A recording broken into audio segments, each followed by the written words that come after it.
Hello, everyone. Welcome to SpiceDB Community Showcase Day. First of all, thank you so much for joining in. My name is Sohan Maheshwar. I'm a dev advocate with AuthZ. And this is the first time we're actually doing something like this. It's a virtual event, and we're celebrating both SpiceDB and the community. Now, for those of you all who are not familiar, SpiceDB essentially is an open source Google Zanzibar inspired database for scalably storing and querying fine-grained authorization data. We at AuthZ, we help maintain SpiceDB because SpiceDB, well, is completely open source. So lots to do today, and I'm going to get there very quickly. Just some housekeeping before we start. One, there's a code of conduct, if you will. Just be nice in the comments and, when you're interacting with folks in the chat. Keep the questions and the chat coming. We'll take Q&A at the end of every session. And what else? What else? Oh, all the sessions will be here on our YouTube channel. So there's that. And of course, one last thing. Just checking my notes. Oh yeah, the schedule for today. We're going to start with a Q&A between Kelsey Hightower, the one and only Kelsey Hightower, and Jake Moshenko, the AuthZ CEO. They'll talk about how authorization has evolved over, the last few years or so. We'll then have a session from the folks at Reddit, and they'll talk about how they implemented SpiceDB in production in Reddit ads. We'll do a giveaway then, so make sure you're around there. We have some exclusive swag to give out. We then have a session with Tanner from AuthZ talking about composable schemas, a new feature of SpiceDB 1.41. Then we have Jesse White of ReliON talking about how they use SpiceDB in production. And finally, we end with an Ask Me Anything with both Kelsey and Jake again. So without further ado, I'm going to introduce the man of the hour and the one and only Kelsey. Kelsey Hightower, welcome. Thank you so much. It's such a pleasure for me to talk to you first. So thanks for joining us. Yeah, no worries. Happy to be here. So, look, I'm going to kick things off mainly about how I kind of arrived at this space in terms of talking about authorization at this level. And so, I'm going to share my screen if you don't mind. And I'm going to kind of walk you through kind of my thought process about why authorization, why now. And so, what I'm going to do is I'm going to share this Chrome window. I'm going to share my entire screen. So let's do this. Do this screen, and I'm assuming you can see my screen Yes. here. All right. So for me, the first time I thought about infrastructure at this scale, like most people, I was just using things like VMware, Java services, and that was kind of the end of the world in enterprise technology and maybe computing. And then the cloud shows up. And before the cloud shows up for me, though, there was a series of white papers. I used to work at a company called CoreOS, and we had this one big thing: Google's infrastructure for everyone else. And so my journey into that world starts around 2012. I was working at Puppet Labs. And at Puppet Labs, I was working on configuration management. A lot of you that have experience with DevOps, you understand that we tried to describe infrastructure through declarative programming languages or DSLs. And then there was this key value store that showed up, and it was based on this white paper called the Chubby paper, the lock servers for loosely coupled distributed systems. Over time, without really thinking about it, most of us started building distributed systems. It could have been because of microservices, it could just be because of the architecture you've chosen, or maybe it was your first foray into the cloud. But the key to making a distributed service work is you have to have some coordination. And the way to think about this is in distributed system design, you want to take a lot of little computers and make them look like one computer. And this is actually not a very easy challenge. And in order to offload this responsibility, you can use a lock service or some service that allows you to do coordination. And if you dive into that white paper, there was a lot of research that went into this. Turns out this wasn't the first time we've tried this. And the thing about this research led infrastructure, it's very different than write a shell script until it works and then you put it into production. A lot of us have not been doing this long enough to actually step back, analyze what we've done, and try to find something better. So we're now in the research era of computing, where now we have enough experience that now we can actually go back and measure them. The nice thing about this lineage is it turns into open source projects. So you may be familiar with a project called etcd. This was an open source implementation of that chubby paper. And there's one important thing about this, though. It's not a one-to-one copy of the thing Google has, because what Google uses is great for Google, but it may not work for the rest of the world.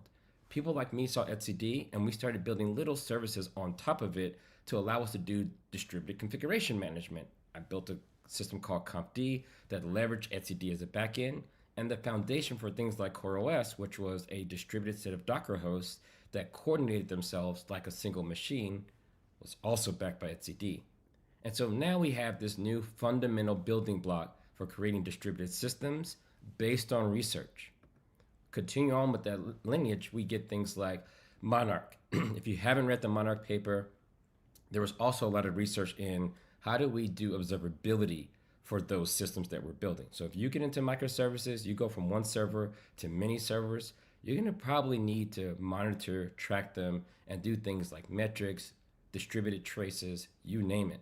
And in order to do that, it turns out sticking that stuff in a normal database isn't necessarily going to work when you're thinking about an append-only log of events that are occurring in your system. And so this is what time series databases start.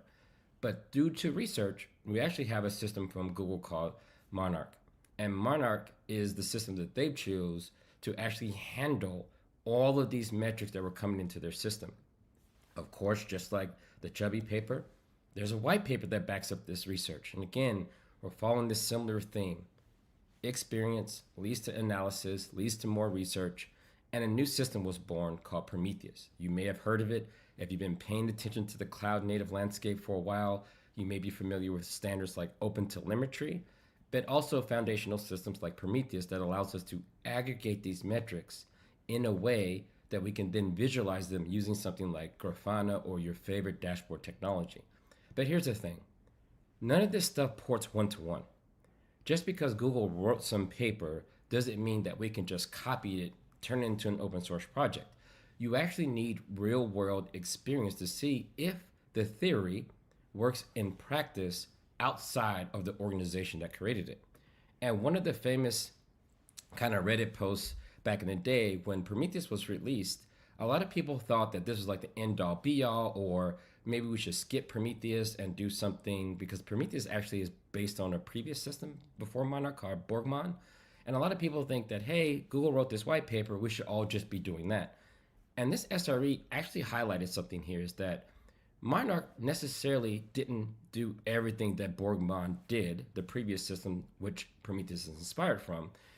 It took a long time for Monarch to catch up to the performance gains that they lost when they moved to this new architecture. And so what we see here is that people who then leave Google, or maybe have read the papers but then have to implement in the real world, they find gaps. And then those gaps become things that you can actually use in production. I'm going to walk through this one more time, because the one paper that I think a lot of people are going to be familiar with, or at least the genesis of it, is the famous Borg paper. Same lineage here. Google had a lot of experience going from creating metric systems, creating ways of storing and creating distributed systems, to actually building a distributed system themselves, one called Borg. Less familiar is the Omega paper, which then tries to think through all the issues with the previous implementation, and we land with this product called Apache Mesos. This one was actually pretty successful for a number of years, but actually when it came to practice, it didn't scale down well. And I think this is the biggest challenge of taking ideas from big companies and trying to use them in your own environment. But another system showed up, and the one you're probably the most familiar with is the system we call Kubernetes. Not only is it based on all of the previous research, I think this is one of the first systems implemented from one of those white papers that's really based on what people outside of the big tech companies were doing in their own environments. Kubernetes scaled down. So how does this bring me to things like SpiceDB? Well, for those that don't know, SpiceDB follows the same lineage here. There's this idea that people have been working on authorization systems for a long time. There's still a bit of confusion between authn, who you are, like your login, username, and password, and AuthZ, what you can do. And a lot of people implemented that AuthZ portion, what you can do, by like a series of if statements. If this user is in this group, then they can do these things. And that's pretty easy to do if you're just dealing with a very simple CRUD app. People fill out a form, and you want to check if they can see their own data or if they can see the data of someone else. Typically, you can probably get away with very simple if statements. But there's a challenge.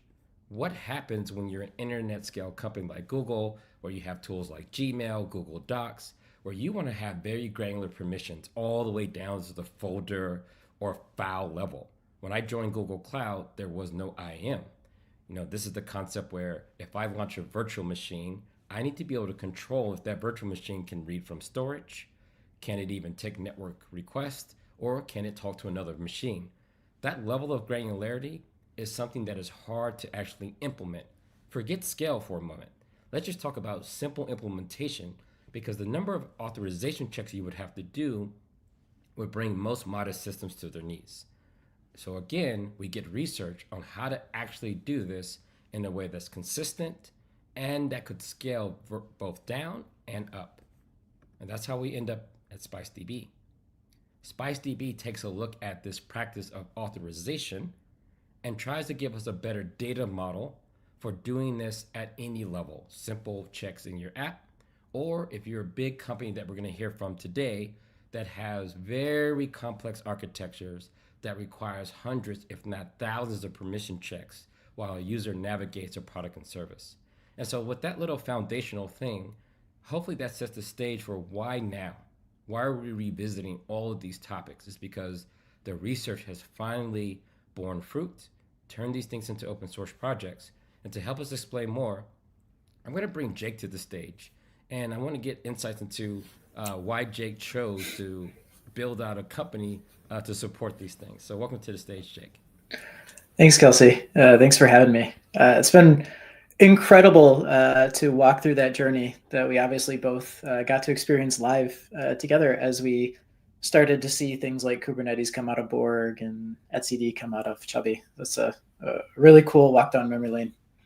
So Jake, you and I met at CoreOS. You had an independent company called Quay or Key, the registry of all registries. And when I met you back then, we didn't talk about authorization quite a bit, right? You just talked about, hey, we have this really nice container registry. It was all focused on user needs. But at that time, it was far and above better than all the other registries in terms of usability, permissions, and management. Then I saw you a few years later, and you're like, hey, Kelsey, we're implementing Zanzibar at scale for regular people to be able to use. Tell me a little bit about the origins of Zanzibar, or at least your foray into Zanzibar, and why you chose to start AuthZ, one of the companies behind SpiceDB. Yeah, at the outset, it seems like kind of a big leap, right? To go from a container registry to an authorization service.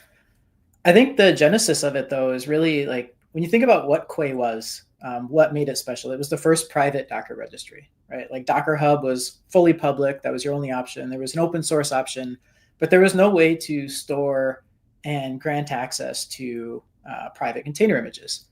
And we had a need for that. We were building something else originally, but this need came about that we had these private Docker images and we needed to be able to get them out to all of these machines that we wanted to run these images on. And when you really boil it down, the difference between a private Docker registry and a public Docker registry is authorization, right? So what were we building? We were building that authorization layer on top of the concept of a registry that people were already familiar with. And we started by doing what all great developers do. We just copied a permissions model that we were familiar with. So we took the GitHub permissions model. We said, all right, we're going to have a registry, right? We're going to have the concept of images. These things are going to be shareable with other people point to point. And our very first sort of real feature request was, that's great that I can share it point to point, but how does my organization take ownership of this? How do I share it with my teammates? What happens if I leave the company, right? Does the company lose access to all of the images that I have hosted up here? And so, we were back to the drawing board, right? We had those if statements you were talking about. For us, we actually did it with SQL joins and if statements, a combination of both. And so we were like, all right, how do we add orgs and teams and these kinds of things? So we did that. We made another iteration of it. I'm like, cool, that's awesome. Thanks, guys. How do I add teams to other teams? How do I add sub-organizations or business units under my organization to help me keep these things in line with the way that I see the world from the perspective of my spot within an organization? And it was just constantly these asks, these feature requests coming in about how can we make authorization fit the real world better? How can we make the authorization in Quay, which is really its defining feature, how can we make that meet where the user is right now? How can we make it as powerful as possible? And there were eventually some features where we didn't feel like the juice was worth the squeeze of rewriting authorization all over again, right? Because this is not your everyday code that you want to jump in and be mutating all the time. This is you make a mistake here and you lose the keys to the kingdom. Who's ever going to trust a private registry if it starts leaking my private images, right? That's it. That's game over, as Joey and I used to call it. And so we would try to keep that code as stable as possible and meet the user demands where they were as well. Ultimately, we ended up getting acquired by CoreOS. And at CoreOS, we were building this product called Tectonic, as I'm sure you're familiar with. Tectonic was a Kubernetes distribution that was really focused on bringing higher level services into your Kubernetes cluster through the use of operators. And one of the challenges we had at CoreOS was, how do we give you that AWS IAM or that Google Cloud IAM experience on a cluster with services that we can't even name and enumerate, right? The user is bringing them in. How do we give you that access control layer? How do we do it at scale? How do we make it flexible? We never really solved that problem. Thankfully, we didn't have to. We got acquired by Red Hat, and they had a different vision about how all that was going to work. But then ultimately what happened is Google wrote and released this Zanzibar paper. And I'm reading through the paper, and it's just so clear as day to me that this maps back to the problem that we've had around flexibility and scale, and the way that we want to express ourselves when we're developing these permission systems. And like literally halfway through reading the paper, I turned to Joey, we were both at Red Hat at the time, and I was like, we got to leave and take the concepts from this paper and turn it into an open source project that everybody can sort of partake in and use to build these better systems with the delightful experiences that our customers ultimately are demanding. For those that struggle to understand this concept, think about just a plain old Unix system. You SSH in with your SSH key, and imagine if there was no granular permissions on like directories and files. There is no way you would let anyone else log onto your system because it's just a binary thing. You can see everything or you can't. Now imagine trying to implement Unix permissions with just if statements, right? If you are this user, you can read this file. For 2 users, you can probably do it. For 100 users, it's going to be mayhem because people change their name, people leave, people come back, and then you start to have the concept of teams. And if you're like me, you've probably abused your permission system where you did something like, you know what, just give them admin access because you do too many things that I can't describe in the current scheme I have. And so when you talk to customers that are facing this, some people, my guess would be, we already have our own. Like we built our own system here. Why would we go and bring in something like this? I used to hear that a lot in the Kubernetes days. We have all these shell scripts. We have all this automation we built. Why would I use something like Kubernetes? I'm sure you get the question all the time. How do you answer that for them? Yeah, I think everybody kind of is on their own journey to discovering this need. But where we really come in and solve a critical need is when the permission system that you have can't do the thing that your users either demand or your product manager thinks would open up some new market, right? So we really see it as an advantage, a competitive advantage, to be able to build those delightful experiences and have the flexibility that you need in order to serve your customers best, right? And I'll give you an example from our Quay days. I talked about, well, now I want a team that's a part of another team, or now I want nested repository names where I can hang permissions off any layer of the chain, right, of the tree that I've built that matches my organization. We actually never shipped those features because, like I said, we were doing MySQL joins for some of our permissions. And at the time, MySQL didn't support recursive queries, which is what would be required to go from team, join to team, join to team, join to team, right? Until you hit the end of that chain and there are no more teams to join with. And so we actually just never shipped those features. And we said, well, tough luck. Sorry, I know this is what you would really prefer. This would be your ideal, delightful experience, but we just can't do it. And if we had something like SpiceDB at the time, it would have been a 2-line change. I think that's the key now because a lot of people are moving into multi-tenant services. So even if you're a small insurance company, you're not a hyperscaler, you're not Netflix, you're not all these companies. But if you are an insurance company, you may have granular permissions in terms of sharing policy information with family members.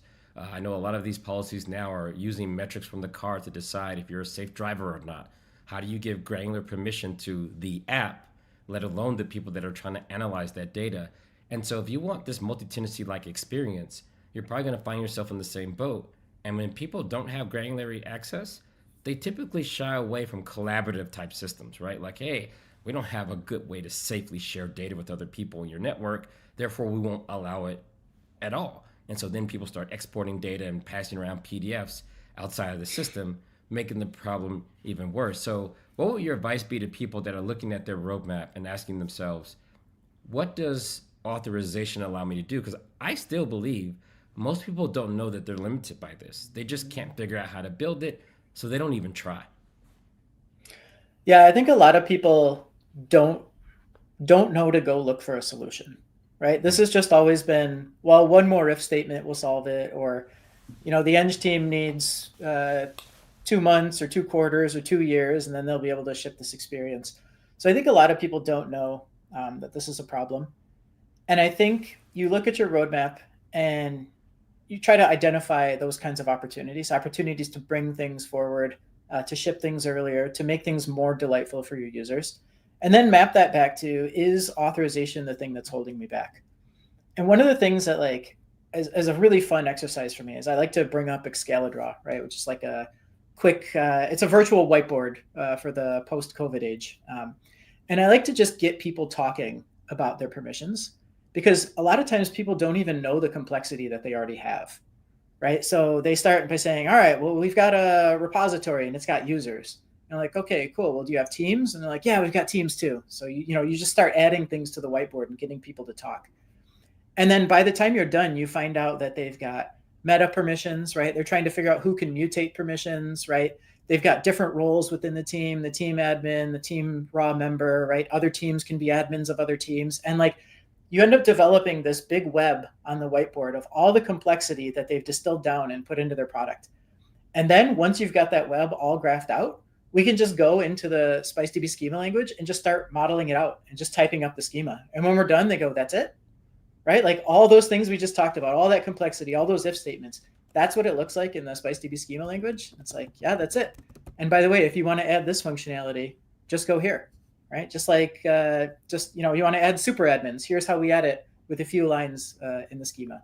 So I just love that sort of conversational aspect of getting people to talk about their permissions. I've just got one more anecdote on that. Sorry.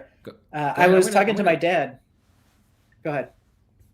I was going to share my screen really quickly. I'm going to see if they can bring it to the stage because we only have a few minutes left, and I'm pretty sure people are in this scenario. So I want to give you a chance to say, look, Open Policy Agent is a very popular tool that people tend to think about because it's been advertised. You see it at all the conferences, and they say, hey, look, I have Open Policy Agent. If you don't know what that is, you can go check it out.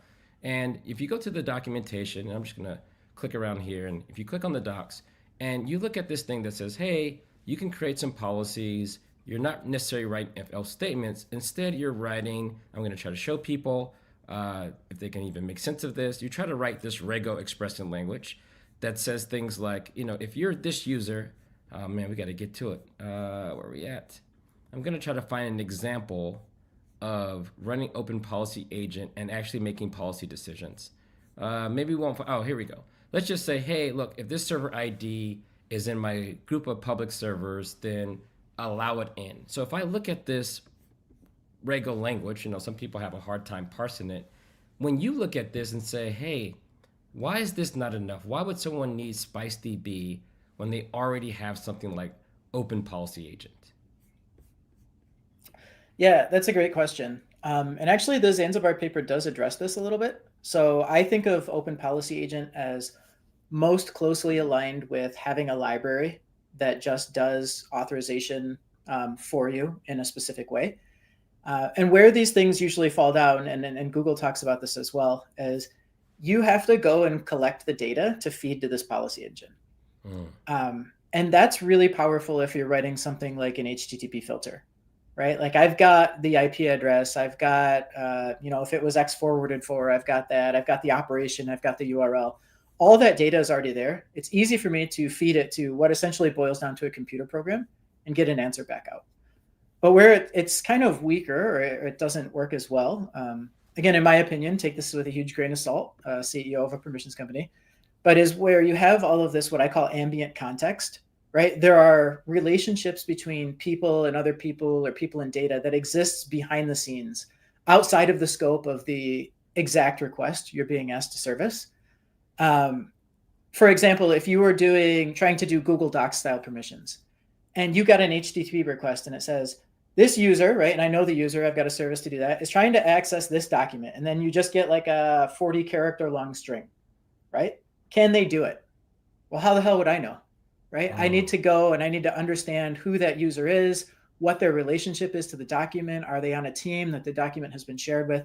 And I call all of that ambient context. And in the Zanzibar model or paradigm, all of that ambient context is stored in the permissions service, so that when you get that request, can this user access this doc?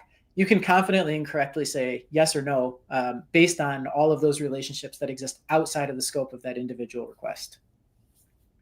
I think that's super powerful because I think a lot of people haven't been able to think about that comparison. Because when you look at this, you're thinking like, yeah, for HTTP, I'm carrying all the context in the request, pass it to this, and then it works. But when you start to get into like those other things, like did this person author the doc?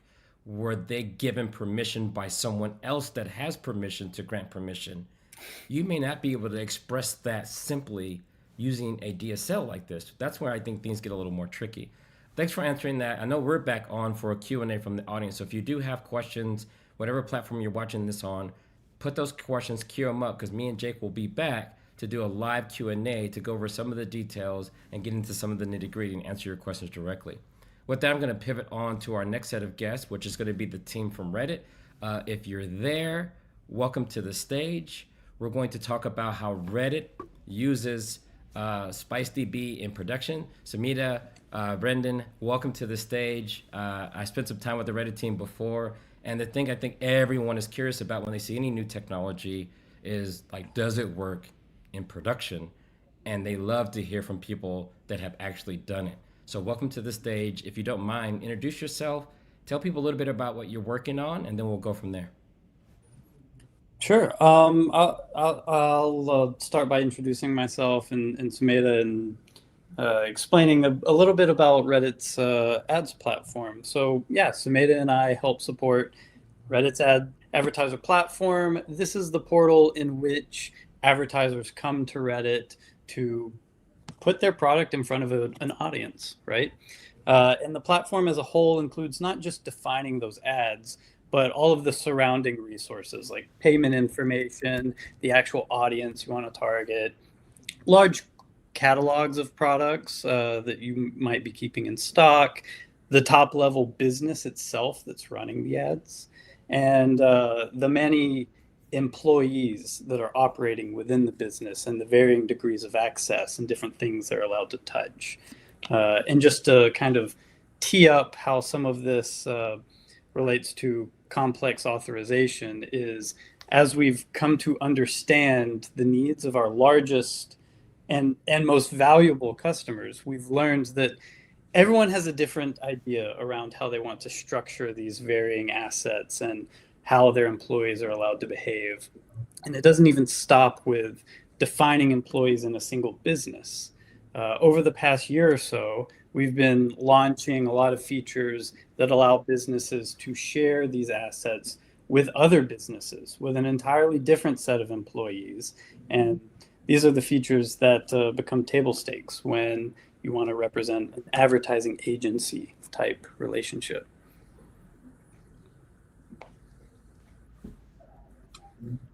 Sumita, welcome to the stage. Introduce yourself. We met before in the past, but kind of let people know what you're working on. And I was very impressed with the way you kind of helped other customers that was curious about this approach. So maybe give people a little bit of background and maybe a little insight into the work you're doing. Then I'm going to give you all a little challenge. It's going to be easy, but I'm going to walk you through a very simple challenge to help us explain how this stuff shows up in the real world. So introduce yourself, and I'll just kick off this little spontaneous challenge for you all. Sounds good. Nice to see you again, Kelsey. Hi, I'm Sumedha. Like Braden said, we've been working on authorization within Reddit ads for the past 3 years or so. And most recently, over the past year, I've been working on our migration to SpiceDB. We've been using SpiceDB in production since November last year. And I think, like Jake mentioned, one of the main reasons we decided to go with it was because we wanted to support what the user needs, what our product managers needed, and we realized that our current system wouldn't support it. So SpiceDB is where we landed, and it's been great so far. All right, here we go. This is an impromptu challenge. And so what I'm gonna do is I'm gonna share my screen really quickly because there's so much theory behind all of this stuff. It's so hard to understand where this stuff integrates. So I'm on the Reddit webpage, and as you can see, I'm not logged in. I can see some things at the top header here. If I scroll down, that looks like an ad. It says promote it. Safari on the Mac is much faster, battery life, et cetera, et cetera. So if I'm to think about authorization in this context and how it shows up in the real world, it feels like I'm an anonymous user and I have permission to see pretty much everything on this homepage and scrolling through and I can see ads. When you think about SpiceDB, where does it show up in this? If I'm a developer thinking like, does this make Reddit possible? Does it enable a specific set of features? Is it hidden in the background? Where does this thing show up here? Do you want me to take it? Okay, sure.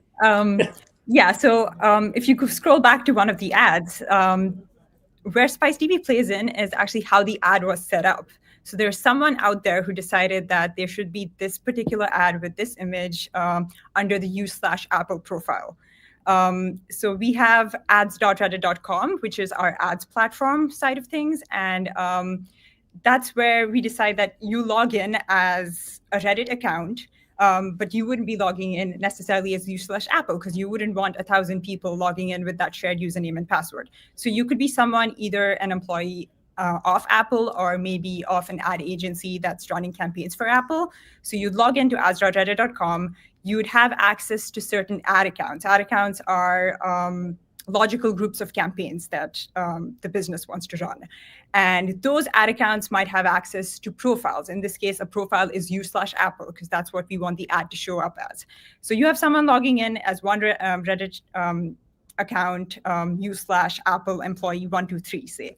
And they'll have access to this ad account, which could be Safari's ad account for, say, East Coast US. And then that ad account has access to /Apple. So when you log into ads.reddit.com, because of the levels of access you have, you will be able to set up this campaign targeting a specific audience on reddit.com and create this post and publish it. You know, you said something super interesting there because, you know, in my mind, I would think that there's just like one Apple person that handles ads for iPhone, Safari, Mac, everything that they make. One singular entity decides to publish on Reddit and calls it a day. But you mentioned third parties like ad agencies, the ability to post it only on specific places. And my guess is all this stuff costs money. And so if someone were able to get access to that permission, you can really be burning the wallet of one of the largest companies in the world, placing random ads and under their reputation, right? Because this is a thing that is representing Apple and they're pretty protective about their brand. So I think all of that collaboration manifests itself into something that looks like a simple ad being placed, but behind the scenes, you're probably doing lots of permission checks to make sure that this third party is allowed to post on behalf of another company for a specific product under a specific channel because they don't want any brand reputation damage if this thing goes wrong. Exactly, yeah. Awesome. Let me stop sharing my screen. Thank you for doing that challenge because I think this is the hardest things for engineers to do is like, what is the business value of any of this technology? Some people just see a talk and it's like, hey, I'm going to go implement that. But I think a lot of times what gets lost in translation is like, what's the business reason for doing that? And I think you just did an excellent job of walking us through.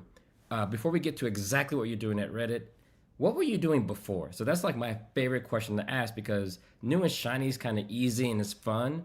But what were you doing before to try to build a system that had those type of capabilities? Braden, do you want to take this? So the question is, what did the world look like before SpiceDB? Yeah, like if statements. What were you doing? Yeah, so I mean, honestly, I've seen a lot of Jake's talks, and I think the typical path he outlines kind of resonates a lot with what we've seen. So we started out with the monolith, and it kind of became our ad hoc authorization service. And as we leaned more into a microservice architecture, we had many services calling into this one service that just accidentally had the role information, generating most of its traffic. Most of the traffic wasn't even coming from like the original external traffic that it was built for. And so when we started to grow into products that are require more interesting permission definitions, we decided to pull it out of that monolith into a new service. We called it our authorization service. This was around 2019 when the Zanzibar paper was brand spanking new. So we had that as inspiration, but we didn't have anything like SpiceDB to pull off the shelf. So we built our own as a product team. We didn't really have a year or whatever it would take to go heads down and build this graph based authorization service. So the best way I can describe it is a homegrown sharded RBAC type thing. But the interface ended up looking a lot like what we see in SpiceDB's check endpoints. So that was a benefit when we decided to migrate to SpiceDB, is we had a clean interface that we didn't really need to run around the world and update all of the services again. And it sounds like you probably hit some performance issues at some point. Like, hey, we got this thing. It's close enough to what the white paper has. At least you got the UX close enough to what the white paper has. My guess is people writing permissions or integrating with it was like, hey, this is a net improvement for at least the expression of these authorization policies. But I guess I'm assuming, like all projects, you hit a scaling issue and now you got to go revisit the build versus buy. I think there were two issues. There was the performance that you mentioned, but also just the product inflexibility. When I said we built this sharded RBAC type solution, that sharding nature made it really hard to build these features where we want to share across businesses. Our shards were kind of correlated to businesses. The performance issues, yeah, those are a real thing. I think Sumedha would be in a better position to speak to those. Yeah, we have some interesting authorization use cases. Our previous service before we migrated to SpiceDB, we were using OPA with Rego, which we just went over. That was really good at handling what we call transitive permissions. So if I am a user on the ads platform, I have access to a certain ad account, and that ad account has access to the profile that it needs to eventually post the ad as. So then I have access to that profile through the ad account. So those are transitive permissions, and our Rego-based policy handled that pretty well.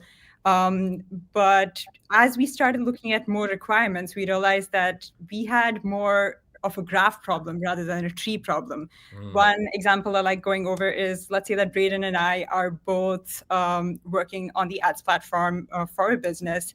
And we had this requirement where I should only see Braden listed as a user in our ads platform if we have access to something in common. So at that point, we're trying to build a graph between me and Braden. And what we were doing with our previous solution is trying to build that graph on each check request, which became really slow.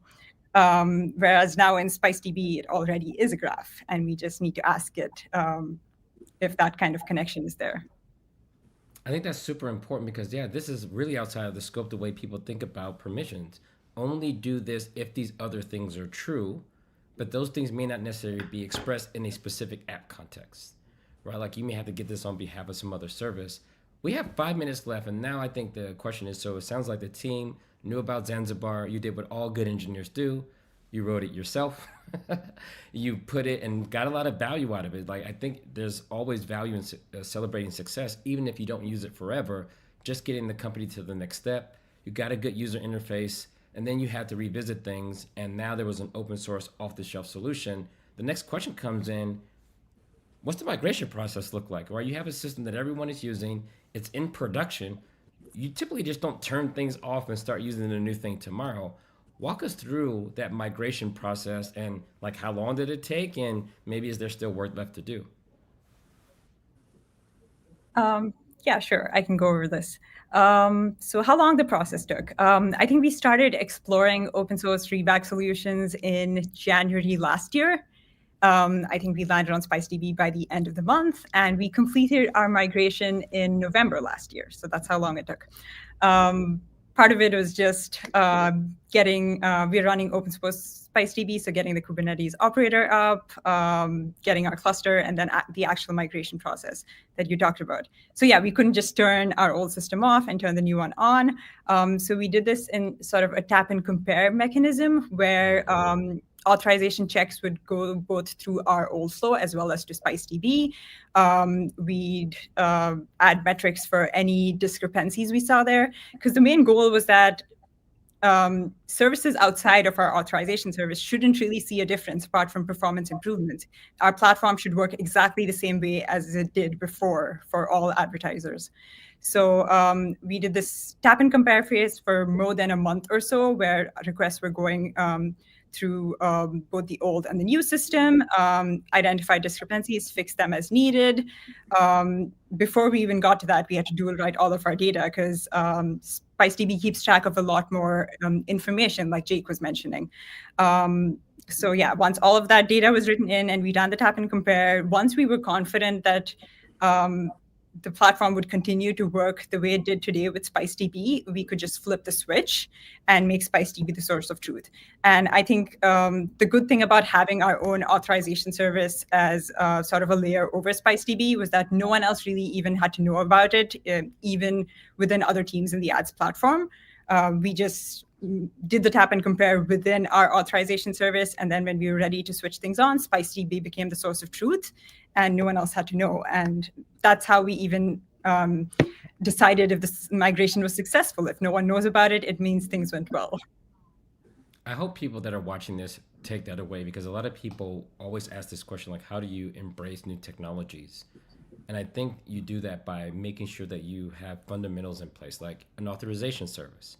That way, as the world continues to change and evolve, you have the ability to swap that out and enabling quickly for people almost to do the same thing until there's something that they couldn't do before is enabled by the new backend. But that disruption, I think, keeps people from even trying out new things, because they're like, oh, we're going to have to rewrite all the apps. We're going to have to rewrite everything that we do downstream, even if we can figure out what needs to happen upstream. So hope people take away from that. Maybe any last words for people thinking about going down this path? You know, you've had enough time with the system now. Was it worth it? What would you give people that are going to be doing this for their first time? What advice would you give them? I think as a team that has gone down the path of building it yourself, now that there are options to pull off the shelf, I wouldn't build yourself, especially given the risk at play, right? Like, you don't want to get authorization wrong. All right, look, with that, I'm going to bring Shohan back to the stage. I think there's a bit of a surprise that they want to do. So thank you all for your time, and I'll see you all at the Q&A later with me and Jake. Welcome back to the stage, Shohan. Yeah, thanks, Kelsey. And we'll give you a bit of a break now. All right, yeah. Folks, we have a very special exclusive swag to give away. Before that, yeah, let us know what you've thought of the stream so far. Braden, Sumedha, thank you so much for sharing your insights with us. I'm just going to pull up what we have in store for you. So yeah, this is a snoo. Actually, Sumedha, Braden, I have a question for you all. I've heard a rumor, or I've read this on Reddit, that SNOO stands for what's new. Is that true, or did someone just make that up and did I totally fall for it? I think that's the origins of it, way back in like 2004. Okay, cool. I've been on Reddit like for a very long time. So, you know, way back in the day, I probably read it. So folks, yeah, if you want one of these t-shirts, I'm going to put the link in the chat here. How it works is you just enter your name and your email ID and you get a coupon code and like a link, and you can order this specific t-shirt in your size and so on. the link is there. You'll have to click it on YouTube, of course. I don't see anyone actually typing that link out. But yeah, just go ahead, put your name and email ID there, and you will get that T-shirt delivered to your house. Again, I have another question, Sumedha and Braden, and this is not related to SpiceDB or authorization, a little more about Reddit, but how do you get any work done when you work at Reddit? Like, because it stops me from doing work like a lot of times. I have timers limiting my Reddit use to, I don't know, 15 minutes a day. Okay, nice. I think I should take note of that. Yeah. I've gone in and out of phases where I have to just uninstall the app. I think we've all been there. Both Annie says great insight, Sumedha and Braden, and Pedro also says great job, Sumedha and Braden. Yeah, thanks for sharing, Annie and Pedro, and thanks for watching this again. And yeah, if you want this limited edition piece of swag, I've sent this link on both the streams on both YouTube and LinkedIn. So just fill in your name, fill in your email ID, and you'll get a coupon code, and you can just follow the instructions to get the T-shirt delivered to your house. Yeah, this was the way to do it because, of course, we have a global audience here. So, we'll do that. Another couple of quick shout outs about the schedule and so on. We have a few sessions, but we have Kelsey and Jake coming back on towards the end. So if you have any questions that you want to ask them, please put that in the chat and we'll get to as many as we can in that segment. So, yeah.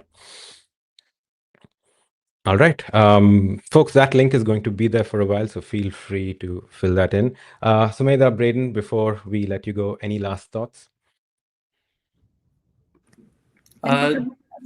Yeah, thanks. This was a blast. Yeah, well, thanks for stopping by, Sumedha and Braden. I'll take you all off the stream for now, and yeah, thank you again. Yeah, folks, couple of quick shout outs, very specific to AuthZ and SpiceDB. We are going to be at KubeCon. So KubeCon EU is happening in London in a couple of weeks' time from April 1st to 4th. So if you're there, swing by the AuthZ booth. We have other swag to give away as well. If anyone in the chat is going to be at KubeCon, let us know. It's going to be a lot of fun. And yeah, anything else? Yeah, and we also do live streams every Thursday, not every Thursday, every fortnight on Thursdays on this YouTube channel.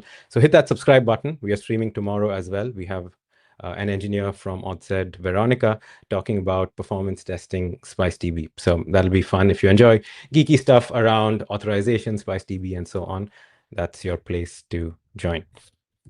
All right, so our next talk is going to be from Tanner, and he's going to be talking about composable schemas, a new feature in SpiceDB 1.441. We're going to start that in exactly a minute and a half. We're going to give you a quick break to refill your cup of coffee, so I'll see you there.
Hey everyone, we're back. Yeah, that was a short break. So if you've gone to refill your cup of coffee, you might be missing this small part, but all good, all good.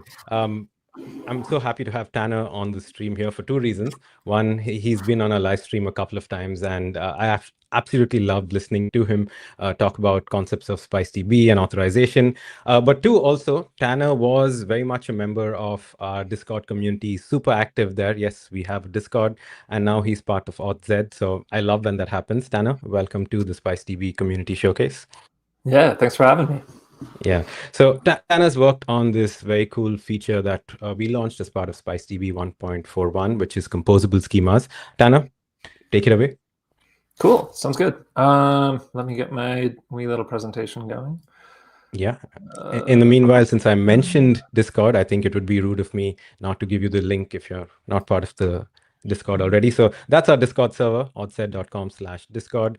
All our engineers, most of us hang out there all the time. So if you have any questions about SpiceDB, just drop by there and feel free to ask us.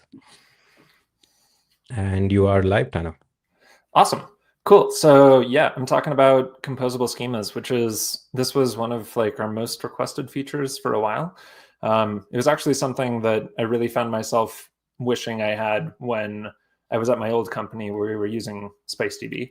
So yeah, I wanted to talk a little bit about sort of what it is and how we got there. The problem statement is this. This is a schema that we've seen in the wild. And as you can see, it's close to 1,600 lines of code. And that's just painful to work in. Currently, or like sort of prior to the advent of composable schemas, you had to have all of your schema in the same file unless you were doing some sort of manual management, like concatenation of files using shell scripts or whatever. And this causes a few problems. One is that if you have multiple users modifying the same schema at the same time, you can run into merge conflicts. And then like another thing that we heard a lot from customers and users is that they wanted to have some sort of ownership model of some of parts of the schema. So, one team owns one particular set of permissions and resources, and another team owns a different set of permissions and resources. And there are tools that already exist for that, like GitHub code owners, but you can't do that when everything's in the same file. So that was another one of the motivations about it. And then the last thing is that it's difficult to chew on a schema that's this big. Like say I have a permission on line 1400 that references a relation on line 800.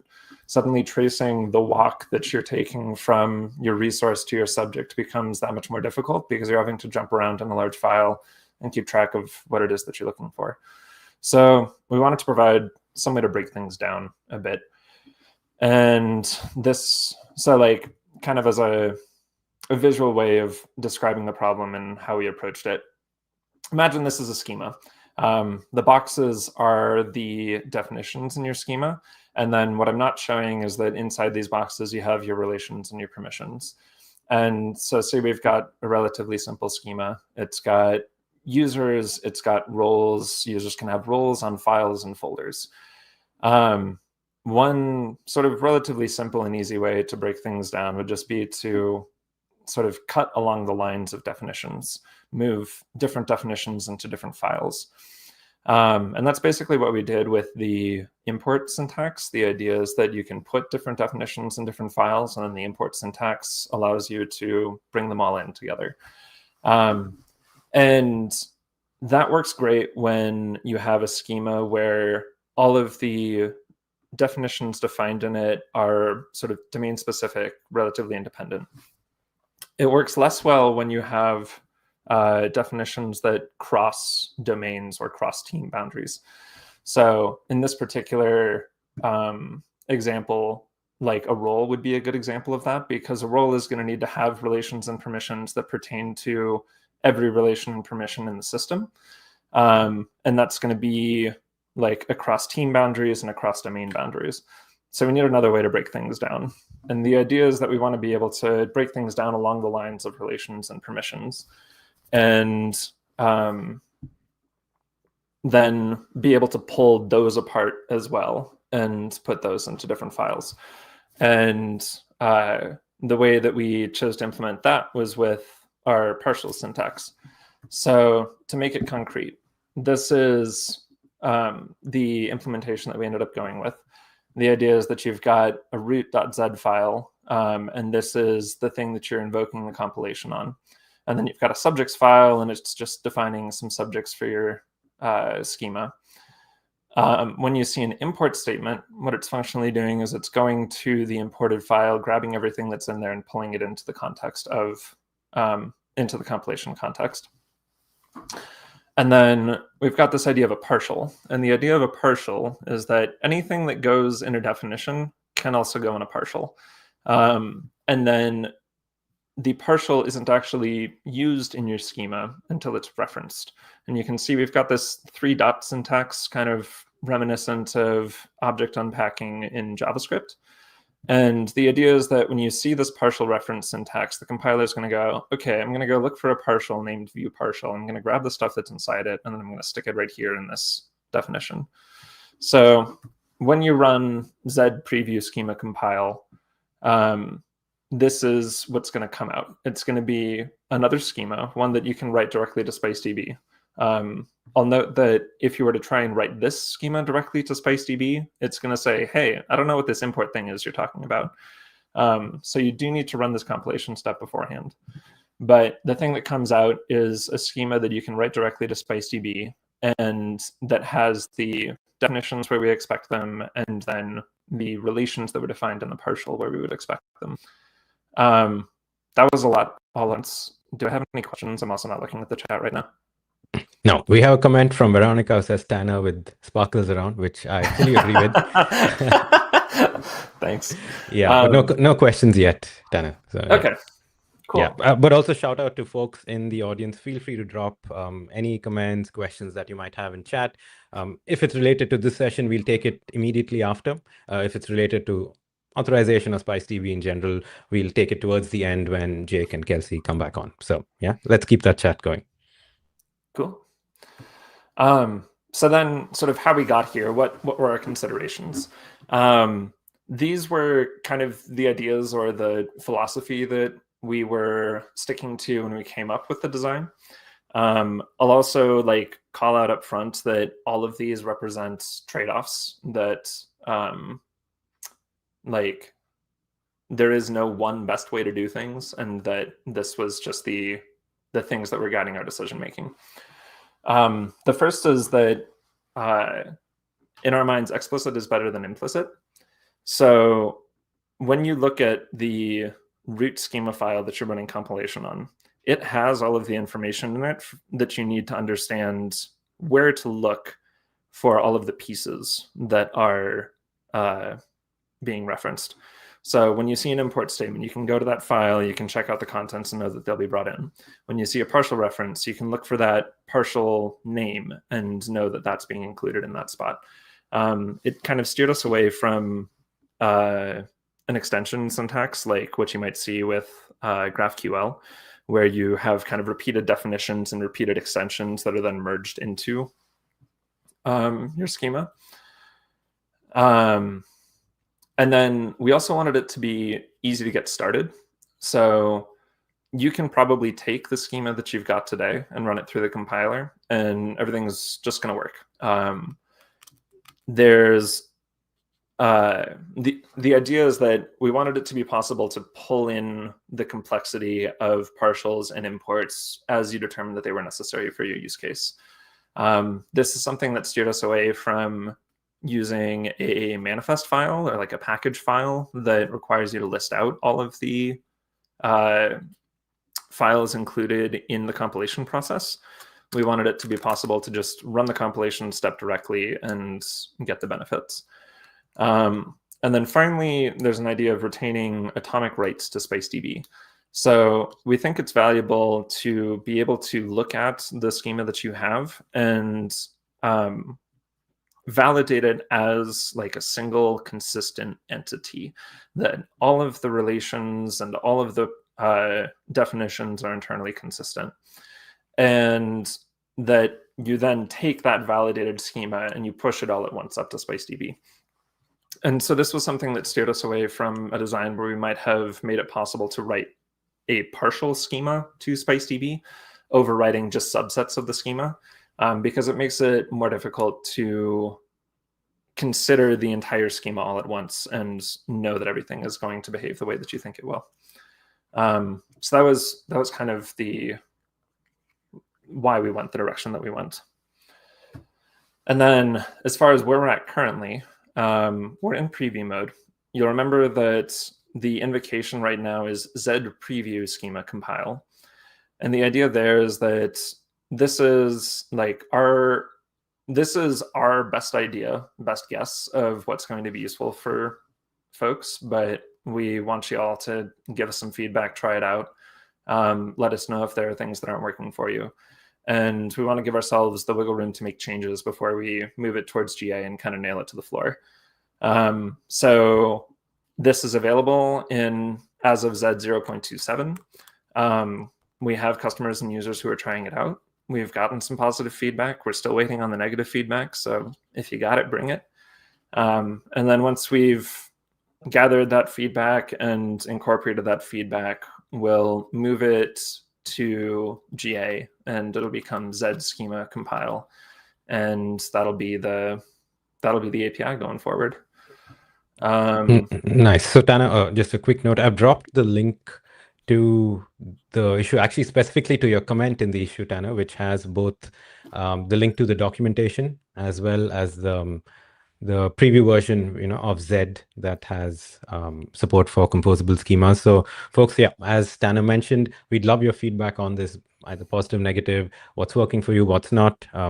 Do try it out. Yeah, and then finally, this is some ideas for future work. The big asterisk on this is that none of this is scheduled. This is just stuff that we've thought about as like, this is something that this approach to doing schema unlocks. So one is an inline test syntax. Currently, when you want to validate your schema, you've got to use these validation files that are written in YAML. And they've got the description of like either a reference to the schema or the schema itself. They've got the relations, they've got the assertions, they've got the like expected relations given based on what you've written. And we recently released a feature that allows you to run multiple validation files at the same time, like in a single invocation of Z. Which helps. You can now break down your validation files into like individual chunks. But the idea is that moving forward, we want to provide some sort of like first-class test syntax that's in the schema language, and that look kind of like a test suite in another programming language, where the idea is that you have a named test suite, you have the relations associated with it, you have the assertions, you have the expected relations, and then they run against the schema that is defined in the file. And the idea being that you can isolate the tests more fully. You can clearly describe the behavior that you want to assert in a specific test. So this is something that we want to work on at some point in the future. Another thing is playground support for the composable schema syntax. We don't have it yet. It's on the horizon. And like the partial syntax should be relatively easy to implement. The import syntax will require maybe a little more fundamental rework of how the playground works, because it would need to look something more like maybe a CodePen or a StackBlitz, where there's some sort of like ephemeral representation of a file that lives in the browser that then the compilation process can act on. So that'll be a bit further down the line. And then the final thing we're excited about is an idea of a more powerful intermediate representation. And what I mean by that is currently the intermediate representation is just another schema file. And in that way, Z schema compile is really acting more as a transpiler than a compiler. But at some point in the future, we think we'd like to move towards some sort of opaque package or archive that comes out of the compilation process. And then that's something that we could attach additional metadata to. And like a concrete example of why we would do that is adding reachability information in the compilation process, which could be expensive to compute when you are like at write time to SpiceDB, but that allows for optimizations like earlier tree sharing or more targeted database queries that increase the efficiency of SpiceDB. So all of this is stuff that is kind of like out in the future. Again, none of it's currently planned, but it's the kind of stuff that this approach to schema enables. Yeah, any questions there?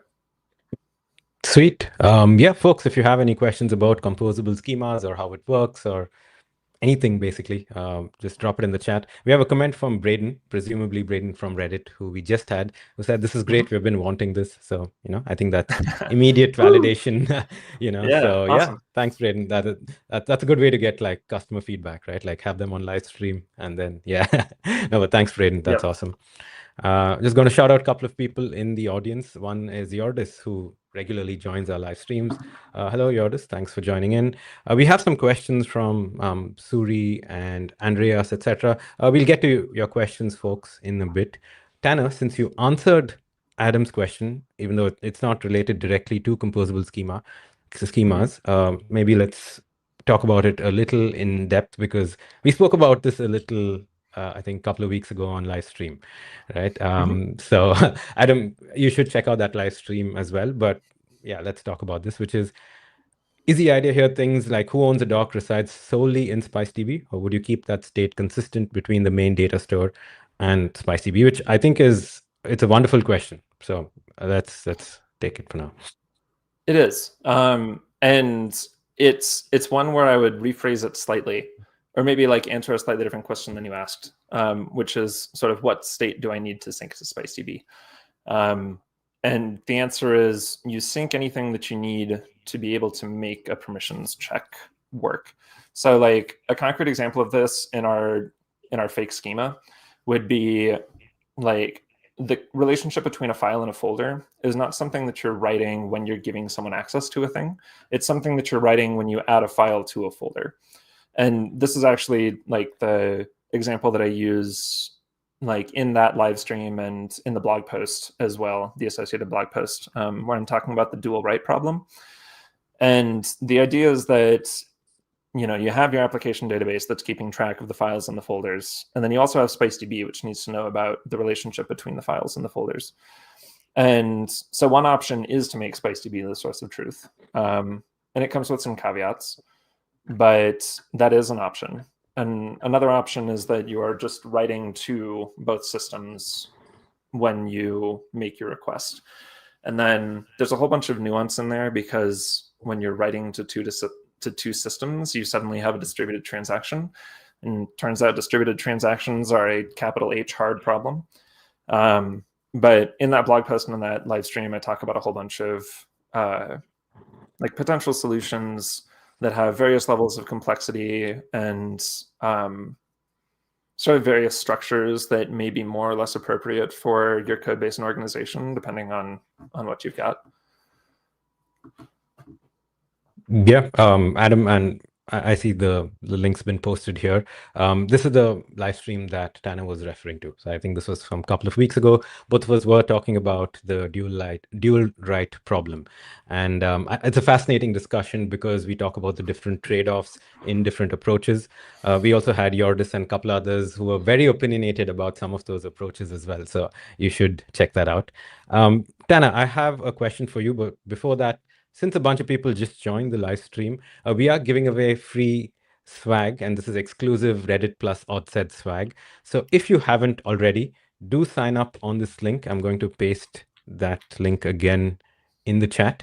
It's in the YouTube chat, and you'll essentially have to give your email. You'll get like a coupon code and a link where you can order this t-shirt in your size to wherever you are. So, anywhere in the world should be fine. And yeah, do get that exclusive piece of Reddit plus AuthZ swag. Dan, I have a question about composable schemas specifically, but there was some chatter in GitHub about the support for nested arrows while writing schema. So how would that work when you're doing composable schemas? So nested arrows are a different let me find our schema example. Nested arrows are a different, they aren't directly related to composable schema. It would be a different feature that is like not necessarily coupled to this implementation. For those who aren't familiar, the idea of a nested arrow is that if you had a some sort of intermediate definition between your resource and your subject, that like typically what you have to do in order to make the, or to represent the walk from the resource back to the subject is that you need a relation and a permission on like the leaf level. And then you need a relation and a permission at the branch level. And then you need your subject. And the thing that a nested arrow would let you get rid of is that intervening permission on the at the branch level. The idea being that in a lot of cases, that's kind of, it's a synthetic permission. Like it doesn't actually mean anything, but it's there as a sort of rewrite target, as an arrow target. And the idea is that a nested arrow, instead of you needing that synthetic permission, you could just have multiple arrows in your permission on the leaf. So I don't know, like view file would be like, instead of like it being folder viewer, you could just refer to the folder and then to the viewer directly, I guess. I don't know that that's a great example. But nested arrows, so yeah, nested arrows are something that are still something that we're kicking around, still working on the specifics of how they would be implemented. And you would likely see them in both composable schema and like the standard schema format. Does it answer the question? Yeah, it did. Okay. It was a bit of a complicated question. I think I put you on the spot, Tanner, but yeah, I think you explained it perfectly. Yeah. Sweet. So I don't think we have any other questions. Tanner, last shout out. So if people do try out composable schemas, like how do they give feedback? Like, what's the process like?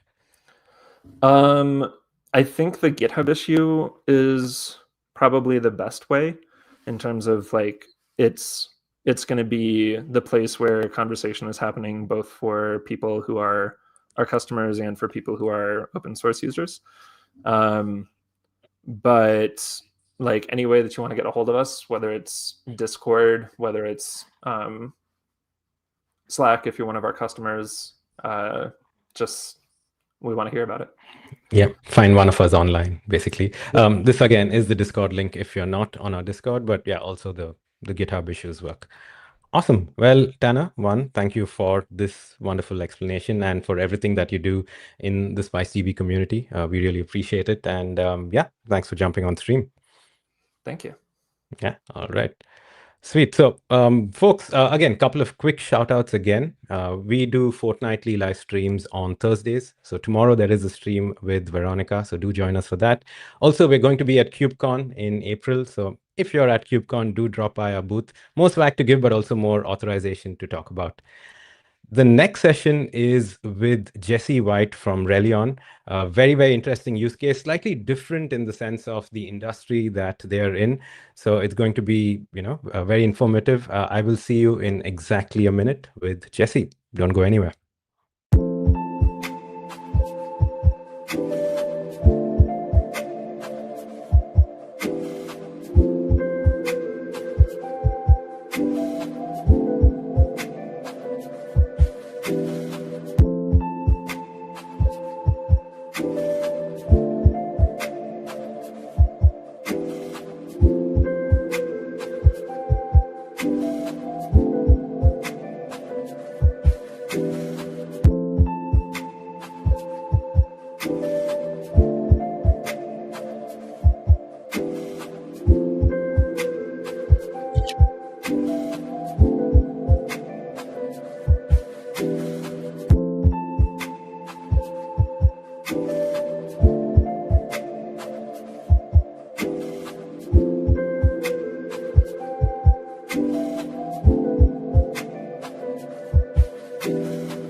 Hey folks, we are back again. Yes, that was a quick break, and we're here with Jesse from ReliON. So first of all, Jesse, is it ReliON or ReliON? I've been butchering it all evening.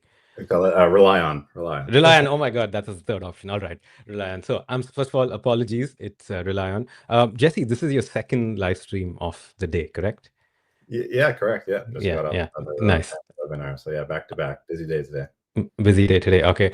Jesse, I have one question again, not directly related about the world of authorization, but what's the one cool thing you can tell us about the world of battery tech, given that most of us probably aren't in that industry or that vertical? Yeah. So yeah, at ReliON, we work with EV chargers, right? So we're looking to make sure that the EV infrastructure there is up and working reliable, so that when you go and plug in your car, you know that it'll be working. So I guess it's really fascinating to see just the vast amount of like innovation that's happening in the space in this like emerging market as the transition continues, and all the different like specs and standards involved, and the degree of like complexity there. I've been, new to the industry there just for last year and a half now, but some have been there for like 10, 15 years. And it's like really impressive, all the different things that are happening. Yeah. Yeah. No, I find that fascinating as well. Jess says, yay, Jesse. So yeah, thanks for joining. Jesse, the floor is yours for the next 20 minutes, and let me know when you're done. Awesome.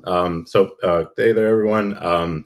So as I mentioned, I'm Jesse White, CTO co-founder of ReliON, and here today to talk about our journey in using SpiceDB. So let's go on. So before we jump in that, maybe a bit about my journey. So I made my career in helping operate and build products that help monitor and operate critical infrastructure. So at OpenNMS, that was about helping enterprises and network operators, manage switches, routers, servers, and building tools and techniques there for that. And now we're doing the same at ReliON, but with EV charging infrastructure. So that means, helping charging network operators make sure that the EV chargers and all the supporting infrastructure stays up and reliable. So at ReliON, our mission, like I mentioned, is to help improve reliability of EV charging networks. And we do that with our O&M platform that provides an end-to-end experience from problem detection to resolution. And then so basically we help find problems and give tools to be able to understand them and fix them as well. And we like to say that we have our head in the clouds, but our boot's still on the ground, since chargers are there day to day as well. Okay. Now we're here to not just talk about ReliON, but talk about SpiceDB and fine-grained authorization. So what led us to start this journey here in the first place? So one thing we learned early is that within chargers, there's actually a lot of different stakeholders at play here. And it may not always be obvious. There's different use cases there for charging, whether it be public charging, where you're on the go on the road. It could be charging at home or charging for fleets as well, right? That have trucks, going around doing deliveries at warehouses. They need to charge them, or even school buses, make sure that they're charged and ready to go in the morning. So there's a wide variety of charging use cases. There's also a lot of different stakeholders that are involved, right? So some of them listed here. You can have the charger OEM or manufacturer, people that built the charger. You can have the driver that interacts with the charger. The driver may also be an employee of the organization that owns a charger. In the case of a fleet, you have the operator, typically the person or people managing the charging network. Could be across one or multiple locations. Some have dozens of chargers, some have hundreds, some have thousands or tens of thousands to manage. And then you have the host, so where the charger is physically located. Again, that could be a warehouse or at a gas station or the like. And then we have service providers, so whether electricians or technicians there that go to work on these, right? So we have all these different stakeholders, different relations to the charger. And then we want to ask questions like, can that individual restart the charger, right? Can that person, see the charger secrets or make changes there? And the answer, as it always is in tech, is it depends, right? Depends on roles, permission, where they sit in the organizational hierarchy, whether or not they have an active work order against a charger. So a lot of different, combinations and logic there to answer a relatively simple question like, can I restart the charger there or not? All right. So on that part of that journey, we of course opted to end up choosing SpiceDB. Before that though, we considered writing the logic ourselves and manage an authorization layer. But knowing what we're up against, we figured that would be fairly complicated there over time. So while looking for solutions, we landed on SpiceDB, and it checked all the boxes. So what we liked about it, it was dedicated to permissions. It's got an open source permissive license, Apache 2. There's an active community around it. There were client libraries for the frameworks we used, and we found it relatively easy to be able to get started in using it in our app as well. So that's when we decided to go ahead and jump in. So a bit about, kind of our journey in adopting it. So first thing we do was working with schema design, trying to figure out what the right objects and permissions there are in SpiceDB. First time around that took a bit of playing around to figure out a model that made sense. But the playground made it really easy to iterate and then test there right there within the browser. So that was pretty neat. Once we landed on the schema, next we ended up integrating within our application. So we're able to, build a schema, add the checks, and then do the test with integration tests using test containers. So basically, when the test would run, it would start, a local SpiceDB instance that we talked to, and then be able to validate that everything worked. And we're pretty happy with that. Next up was to get the actual SpiceDB service deployed. We use AWS as our cloud. So in our case, we wanted to look to host it on AWS, but make it as simple to maintain there as possible. And I'll cover that a bit more in the next slide. So then we ended up deploying it on ECS and using RDS as a database and modeling that in Terraform. So that worked relatively well. And then next was actually incorporating it into our deployment pipeline. So when we make application changes, we validate the schema and push out any updates there as well. So with all that in place, then we're able to actually, start using it in production, and then, roll out changes as we go there as well. So what it actually looks like in AWS, it looks like this. So we have our, ReliON stack, all of our other services and tools that need to interact with SpiceDB, end up going through the Elastic Load Balancer that talks to the SpiceDB container that's hosted on ECS using Fargate as compute. Again, looking to make it as easy to maintain as possible, and then interfacing with RDS or Aurora PostgreSQL as the main database. All right. With that, those are mostly hosted or all managed services there by AWS, with the exception of the SpiceDB container. That's just hosted on top, and that allowed us to get up and going, relatively smoothly. And then, of course, all the gRPC queries end up going through the Elastic Load Balancer to the SpiceDB containers, and then hitting the database as needed. All right. In terms of observability, so how do we know that things keep working, right? So we use kind of all the different options there. So we have SpiceDB configured to push traces up. We use Grafana Alloy as an aggregator. We also have Alloy, gather Prometheus metrics from the SpiceDB containers. And then we also push up logs there as well. So with an ECS, we have a Fluent Bit as like a sidecar container with the locally plugin that ends up pushing things up to Alloy. That aggregates it and then pushes it up to Grafana. And then we're able to, on top of that, build SLIs, SLOs, and that's what drives any monitoring and alerting there as well that sits over top of it. So we use a combination of all those three signals to help make sure the service is up and running and healthy, and that we have the right tools to diagnose it when there's a problem. Okay. So yeah, so far we've had SpiceDB in production environment for about a year there now. So we started on version 1.291, had a few upgrades there since.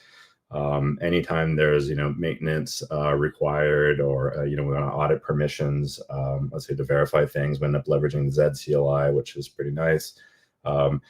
We've managed to upgrade our application schema several times, both adding and removing permissions, and we're able to get that through. And things have been, mostly smooth throughout the process.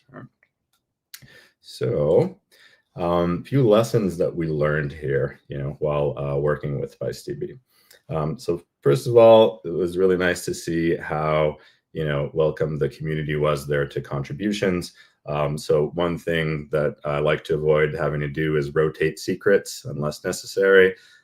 So what we're looking to do is get SpiceDB communicating with RDS, Postgres in this case, and using role-based authentication. That way we wouldn't need to pass the token there directly to the container and can use the role. There was no support in the solution there for that, even though it was supported in some of the libraries that are already.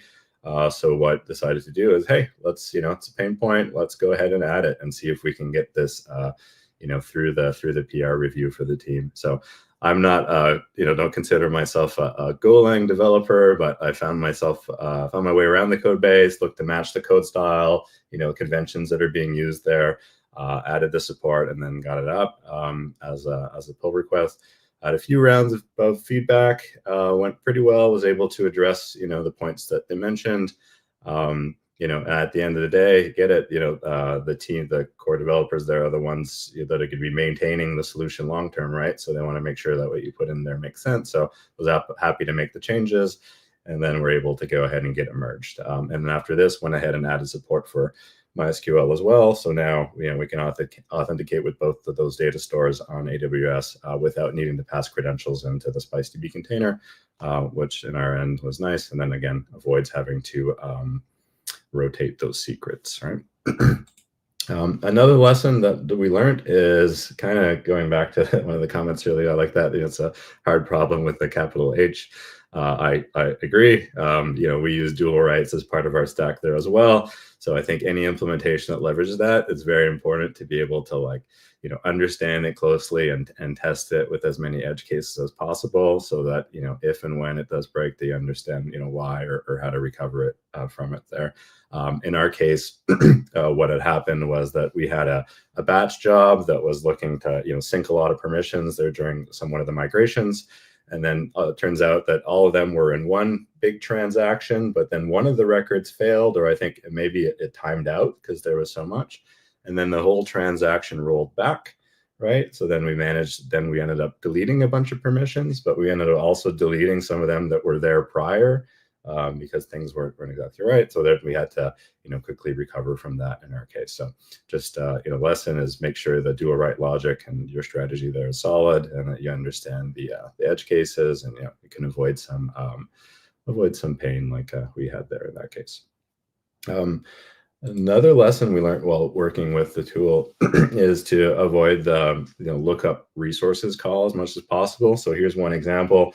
If we would ask the question, what locations does the user have access to, we'd get an answer back in about 1.11 seconds or so, which was too much there for a user to be waiting for in the browser. However, if we reframe that question and we use a bulk check and call instead, and we say, does the user have access to these specific locations, we see that go down to like 5.7 milliseconds. So pretty drastic difference. So, we just naively used lookup resources initially during, some of the development before we really knew the impact. The timing wasn't that large, but as our schema, got more complex and there are more relations in the database, I think that those things compounded, and then the timing was to get a little harder. I think there's solutions out there like Materialize that help with some of this there as well.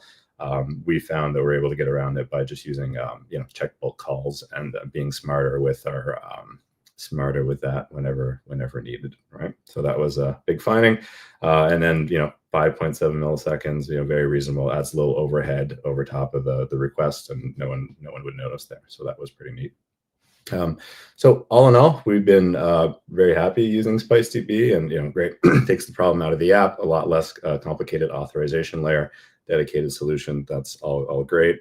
What we really look forward to is, trying the new expiring permissions. There's some use cases there for those. I think the composable schema, seeing more value in that as our, schema gets longer, and, helping manage some of the test cases around there as well. And we plan on keeping pushing the limits of the open source solution. And, whenever we start to feel the pain, we know the AuthZ team is there to help. So happy to reach out then. But until now, just SpiceDB as an open source solution has been awesome and stable and running on AWS. So I've been pretty happy using it within our platform.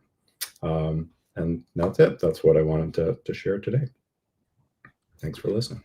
Sweet. Jesse, that was awesome. Super informative. I do have one question, though, about your usage of Amazon ECS. Any reason why y'all chose ECS as opposed to, say, EKS, which is like a more, Kubernetes native solution? Yeah. So I think you had that choice initially, right? ECS, EKS. EKS gives you more power, more knobs to turn, right? But is a bit more overhead in like managing and maintaining there as well. So we found that we're able to, build on top of ECS and, try to keep it simpler there for our use case. So that's slightly like higher level. One of the neat things that it handles was the deployments and rollouts and things like that were just part of it, which is kind of neat. Okay. Yeah, sweet. Also, the reason I ask is because we have had a live stream about like deploying SpiceDB onto ECS and the sort of trade-offs you have with ECS and EKS. So, nice to hear from someone doing this in production. We also have like a blog post about deploying to ECS. So, yeah, Jesse, very, very cool. And thank you so much for joining us. And yeah, for folks interested in reading more, check out the website of ReliON. That's relionbattery.com. And yeah, Jesse, thank you. Yep. Thanks a lot. All right. Okay, folks, home stretch. We have one last segment, which is the Ask Me Anything with Kelsey and Jake. They will be on in exactly a minute, so don't go anywhere. And put your questions in the chat.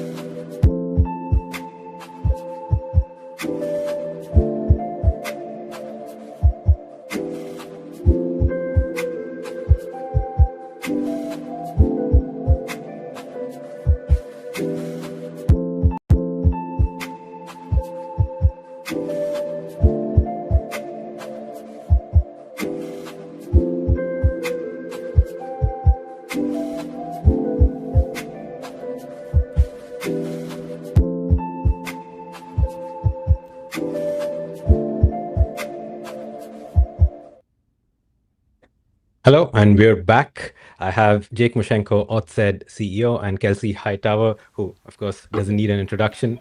We have a bunch of questions to cover, folks, so we can maybe take it one by one. We have a question from Andreas, right, which is AuthZ, queue for later.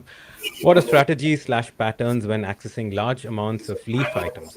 Example, when listing or paginating items or searching the app database regarding query performance.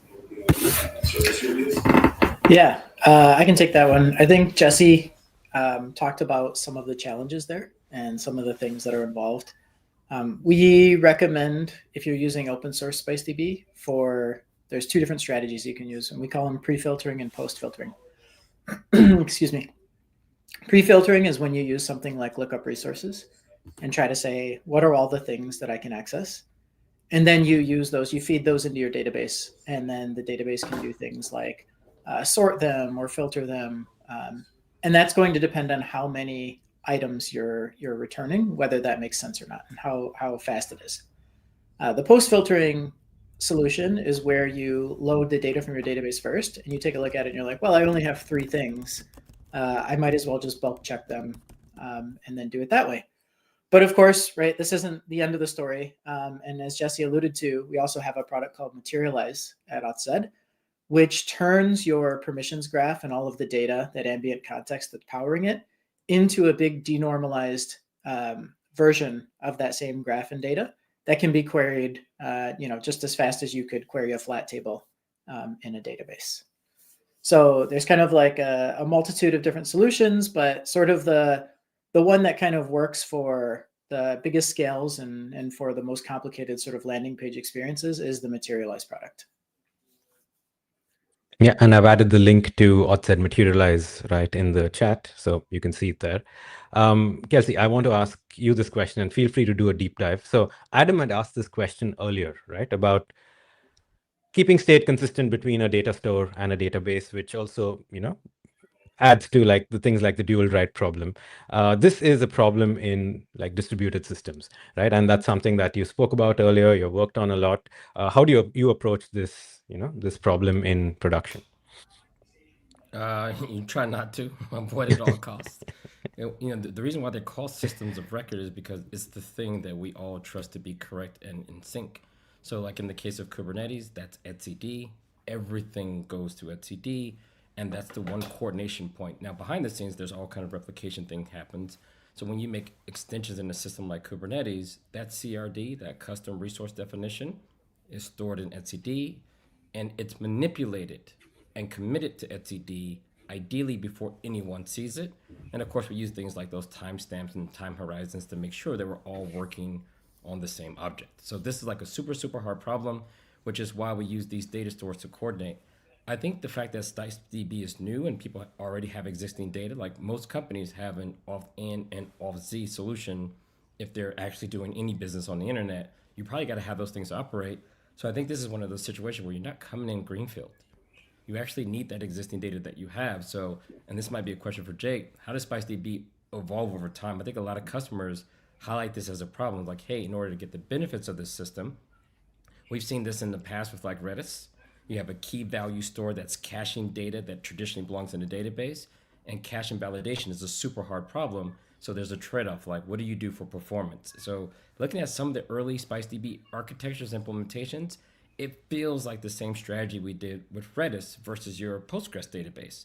That thing can only handle so much traffic, and we're gonna make this trade-off that the app has context, it's aware, and it knows how to return a query and then cache it so it doesn't have to do the same query again. And I think that's going to be the similar architecture, but you need to know you're making the trade-off. There's no free lunches here, but performance often demands you move from the original source of truth to one that is more performant and optimized for the situation. So classic problem, no reason why that would be different for something like SpiceDB. Yeah, and I can answer from the SpiceDB perspective. Like Kelsey says, it's a trade-off. And so for some customers, they can have SpiceDB their source of truth. For some people, they can do idempotent or writes that kind of don't matter in SpiceDB and then write to their system of record. An example would be I'm creating a new user and the user has GUID as their identifier. I can write permissions and associate them with that GUID. And if that GUID never gets written back to my system of record, who cares, right? It's like if a tree falls in the forest. There are the dual write where you can write from both your app and write to your main database and write to SpiceDB. And then the last one is the replication strategy, using something like Change Data Connect, where you can say, or Change Data Capture, where you can say, take all of the data in my database, post-process it a little bit, and then move it over to SpiceDB. And then in that last one, you're obviously making a consistency trade-off because that doesn't happen transactionally, or it doesn't even happen at the same time as the changes to your app data. Kelsey, you mentioned one really interesting thing was about caching. And one of the neat things that's built into SpiceDB and the Zanzibar architecture is actually a distributed cache that's consistency aware. So not only can you say like, help me out if you already have computed the answer to this question, but you can say, help me out if you've computed the answer to this question at this exact snapshot for which I'm interested in the permissions that we're exploring. And all of that is built in, and it just kind of works automatically depending on the consistency requirements that you put on your request.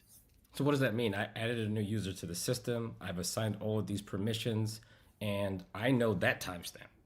And so when I go, ideally, if you just created an account, you probably want to sign in to start doing stuff. I'm assuming that Apple then have at least that reference to say, hey, I need to know right now, given this timestamp, maybe things have changed since then. Can this user do this? And you're saying that logic doesn't have to be written by me, the developer. That's part of SpiceDB. Correct. Yeah, that's a system that we call Z tokens. It was called Zookies in the original paper, but maybe a little bit too confusing with like web cookies. But the Z tokens are a causal token that you can use that you get back when you mutate SpiceDB. And then you can say, I want changes that are at least as fresh as this causal token, right? They could be much fresher, right? It could be, I did this an hour ago and I want it to be at least as fresh as an hour ago, and I'll accept something from 2 seconds ago or immediately. But I definitely want to take into account this change that I know I made. I mean, I think that's the game changer part. Like when etcd came out, as someone who was new to distributed systems maybe 9 or 10 years ago when I was first at CoreOS, that little logical time clock that they had, it's like, hey, this logical timestamp of 1, I know everything I did when this was at 1, and I want to make changes. And it's like, yeah, but now you're at 3. And it's like, oh, maybe you don't actually care. But it's nice to know that you're not there. And so you can get into an infinite loop if you keep checking for these things. But I think that is the same SLA. You see this in cloud a lot with IAM. We tell people, hey, when you create this permission set, it could take up to an hour, ideally 10 minutes for it to propagate globally. And I think just having the ability to make such an SLA, I think is what maybe Jake is highlighting. It's like, I can at least give you at least this consistency level. That if you start making changes, these will be the permissions. And I guess that's more important when you start revoking things. If we revoke something, how do I know that this person no longer has access if I'm holding one of these tokens down the stack? Yeah, we call that the new enemy problem. When someone used to have access to something and now they don't, right? Like there really isn't any period of time where they should still have access to new things that are happening.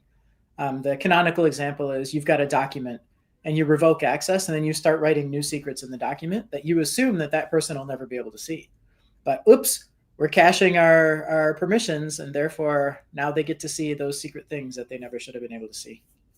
Whoever's dropping links in the chat deserves a promotion. Like every time we mention something, there's a link at the ready. So either someone has the entire blog space of AuthZ index in their brain, but I've never seen anyone be this fast. So congratulations over doing that. And that was me. So Jake, you heard the man. Yeah. No. So. Well, thanks, Kelsey. But I actually have a couple of questions. So we had a sign-up form where we asked people if they had any questions, and we got an interesting question from Alec, who stops by our live streams fairly often. And Jake, this is SpiceDB specific, so I'll direct this to you. What are some common mistakes you see with SpiceDB deployments, and how should they be avoided? Ooh, common mistakes with SpiceDB deployments. There's a couple different ways to take that, right? When I hear the word deployment, my Kubernetes brain flips on, and I'm thinking like the pods and the infrastructure, the things like that. One of the common mistakes I could point to there would be running SpiceDB in a way that peers aren't aware of each other and not able to communicate with each other. Our SpiceDB operator actually handles this for you. So if you deploy with SpiceDB operator, it will set things up in a Kubernetes deployment, and then it'll use that resolution strategy for pods to go and find their peers and to be able to form that distributed cache that we're talking about. If we're talking about SpiceDB deployments as in like I'm deploying a new technology within my org, I think some of the failure modes that I've seen there would be maybe trying to minimize the footprint, the changes that you're making, and like fit SpiceDB to your old model so hard that you throw the baby out with the bathwater. And an example of that would be like if a company were trying to replace their open policy agent with SpiceDB, for example, and they've already got the code in place to go and collect all of that data to feed to the open policy agent policy. And they're trying to use caveats or abuse SpiceDB's caveats as a policy equivalent and just use that as an open policy agent alternative, right? That's not the paradigm. That's not the model. Without using it as a permissions database and without taking advantage of that ambient context, you're not getting many advantages, or maybe even any advantages out of using SpiceDB. So it's like first taking a step back, understanding the model, and then like surgically picking the point at which you're going to do that sort of tap and compare that Reddit talked about, and then making sure that the model still fits what your users need. Did that make sense? I'm going to ask one follow-up to that, which is, sometimes giving people the raw implementation protocol can be dangerous. Like we installed Open Policy Agent, now we're going to go teach everybody Rego. And everyone's writing their own policies, trying to figure out how to manage policies becomes a whole thing in and of itself. In the SpiceDB world, how much of this encapsulation should people think about going ahead? Should they just say, hey, we have SpiceDB, here's your credentials to it, start doing stuff directly in SpiceDB? Or should people think about hey, how's this going to get consumed? You probably want to wrap this with something a little bit more friendly to the development languages that will be integrating with it. Yeah, I think that's a spectrum, right? So it's like saying, do you really want to give people raw access to all the power of Golang or Rust, right? Like in some cases, yes. And in some cases, no, right? In some cases, you need to translate between the underlying system and the business domain. And that's where we see people creating things like domain-specific languages, or they create applications where the consumer is not a programmer. And so each organization, that's going to land in a different way, depending on the organizational structure, how big it is, what their familiarity is with the SpiceDB schema language. A pattern that we used, as you very well know, Kelsey, at Google, was this concept of readability. Yeah. So you could only approve a merge request at Google if you had readability in the language that it was written in. Otherwise, somebody else had to go who had readability, who understood the idiomatic ways of interfacing with that language. Someone else had to go and give it a second stamp of approval, right? So there was the like business logic approval, and then there was the like, oh, you actually know what you're doing in this programming language approval. And that might be a strategy that people could use as well. But we do see people wrapping this pretty regularly with business domain proxies, right? That translate between, I want to create an ad or I want to share an ad versus I have a relationship that I want to write or I have a check that I want to perform. So super common pattern. Yeah, I think a lot of people probably don't give it time to actually learn it. I think people download it, get a POC working, off to production they go. And look, I get it. You can learn as you go and over time, but there's something you learn after month number 1 or 2. They're like, ooh, we should probably not let people do that directly. That was a bad idea. And so you just got to make sure that there's an ability to unlearn a bad practice or just realize that, hey, maybe we shouldn't leak that implementation detail. Because once you do, it's hard to rein in an exposed API when people start hard coding against that thing. So maybe something to keep in mind here. Yeah, just to put the information out there. I did start working on a YouTube series called the SpiceDB Schema Academy, where I go through, there's 3 parts, at least planned. There's 2 parts that are done so far. The first part is like basic patterns, right? Here's how to get your simplest thing set up. The second part is like more advanced patterns. How do I do super admins? How do I do user-defined roles? How do I do these more advanced things? And then the planned third part, which I'll get to one of these days, are the performance considerations of the choices that I'm making in schema as they manifest in SpiceDB, right? Like you write a little arrow and it looks so innocent, but if that arrow has to traverse 100, 200,000 relationships to get back one check, you can end up inadvertently adding a performance degradation that could be avoided if you wrote your schema in a slightly different way. Yeah. Jake, again, holding you to that third video. We need that one on YouTube. I think we've actually got a comment of someone saying, hey, where's the third part of this video? So yes, we do. Karthikeya, thanks for dropping by the stream. I know Karthikeya has contributed to SpiceDB as well. So yeah, thanks. Nice to see people who have contributed to that. Kelsey, I have a question for you, and it's not directly authorization related, but it's also a bit of a story to share. So we met at the Cloud Native Burn event, I think a few months ago. And I just want to shout out Kelsey because he was giving the keynote at the event. I've seen people who come do the keynote and leave, but he was there from like 8 a.m. till like 8 p.m., like talking to everyone, sharing his knowledge, which, I really appreciate. But also at the keynote, people asked, it was an AMA session, and people asked you questions about every piece of technology, and you had such a deep knowledge about it. So how do you really stay on top of all of these changes in tech, especially with how fast things are moving right now? So at least the lie that I've told myself is it's not moving fast at all. I think people actually do understand auth-in and auth-z very deeply at a fundamental level. Like your, lock on your door is like your auth-in. If people have the key, they can get in. But once they're in, you probably won't let them use your bathroom, like because they're not authorized to do so. They can use the guest bathroom. So your brain and your mind already has a mental model for doing these very advanced things. So it's fundamental.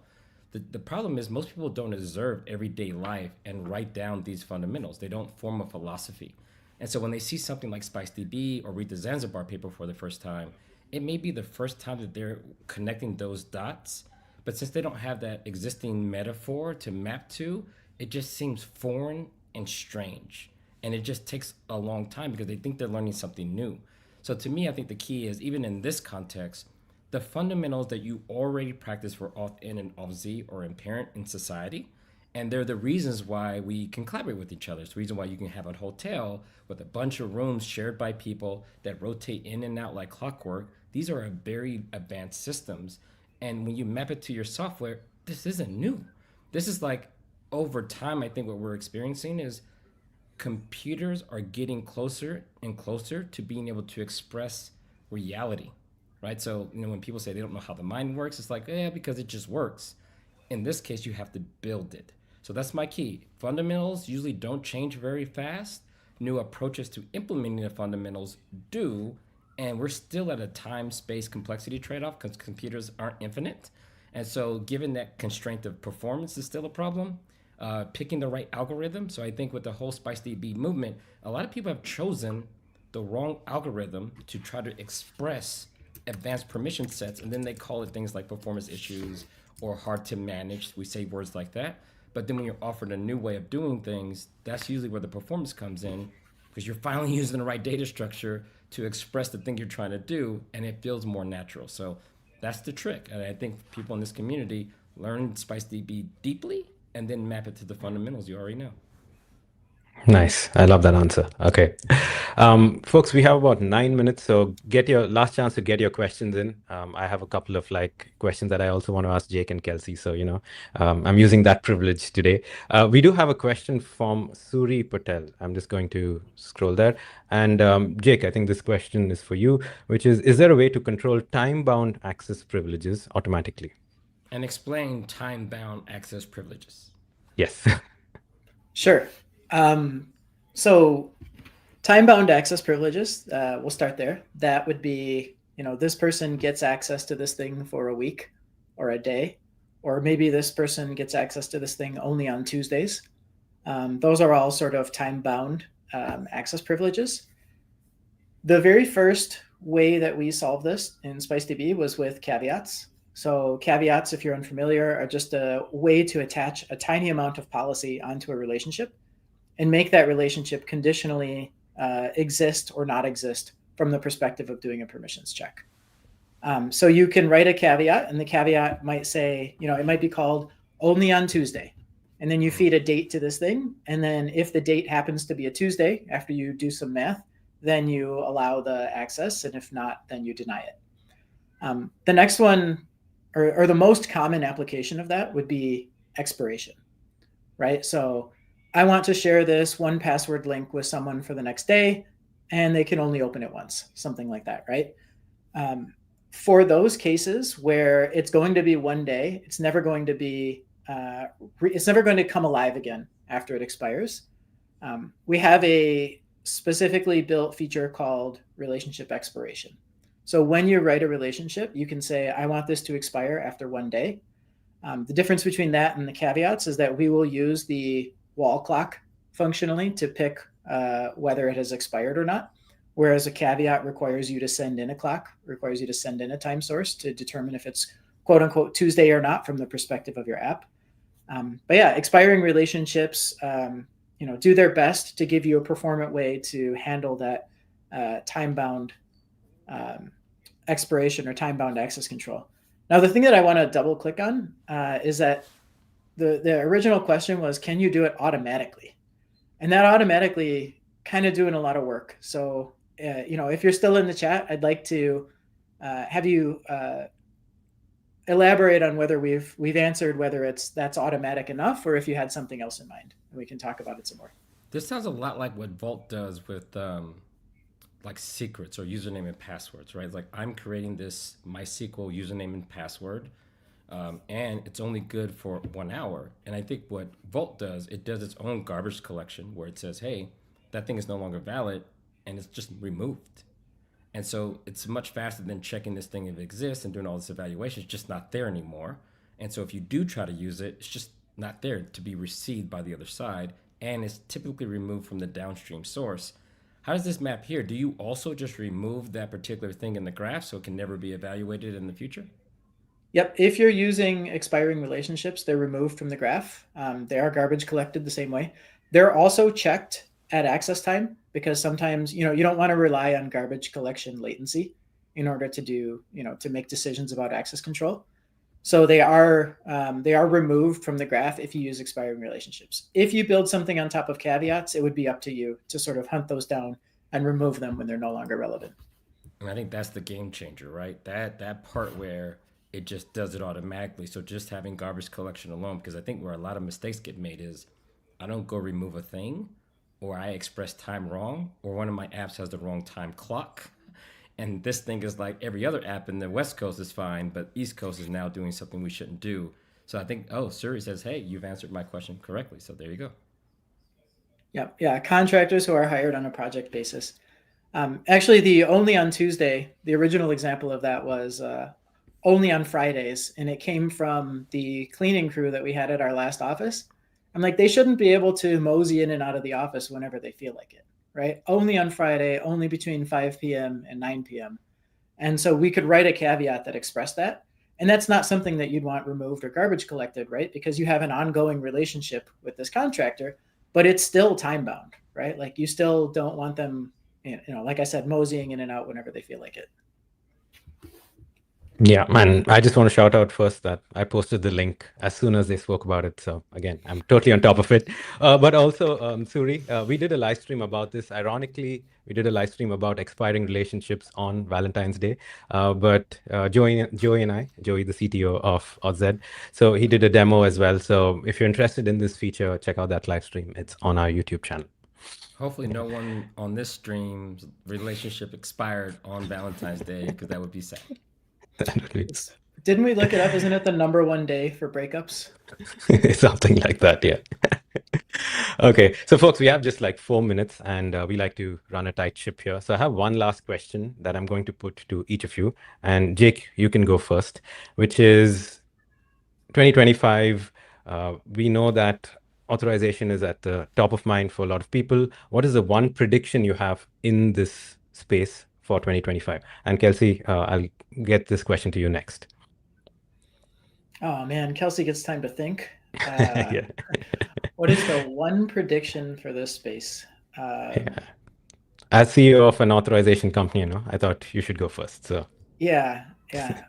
I think it'll get a lot easier to build the business case for why this is something that you need to do this year, right? I think we'll have more proof points of people migrating away from Open Policy Agent. I think we'll have more teams talking about, like the talks we heard today about why this is such an important thing for them to address and how it's a competitive advantage and it's unlocking things for them.